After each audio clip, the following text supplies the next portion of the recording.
Fary miara-batsika rehetra ny tenako. Tonga soa eto amin'ny Zarasoa. Zarasoa dia sehatra iray izarako aminareo fa lalàna tsotsotra na hivitra everiko fa mety mahaliana na mahasoa. Mizara telo ny karazam-pandaharana ho hitanareo eto. Voalohany amin'izany ny angom-bola, izay fandaharana mikasika ny numismatika sy biétophilie. Ny numismatika moa dia fialam-bola iray, ka ny tanjona amin'izany dia ny manangona vola vy izay manan-tantara.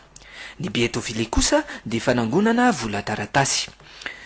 Faharoa manarakaraka an'izany ny dinika, izay fandaharana anehoky ny hevitro momba ny loha-hevitra iray. Fomba iray ihany koa izy ity hanetanako anareo mba handinika sy hanana ny hevitrareo manokana.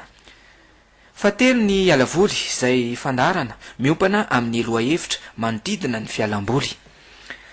Zay ary raha fitinina ny mombamomba ity fandaharana ity. Fandaharana izay ho hitanareo ao amin'ny tranokala YouTube sy Facebook. Zay no hoe raha dia manao veloma mandra-piona amin'ny manaraka indray. Veloma tompoko.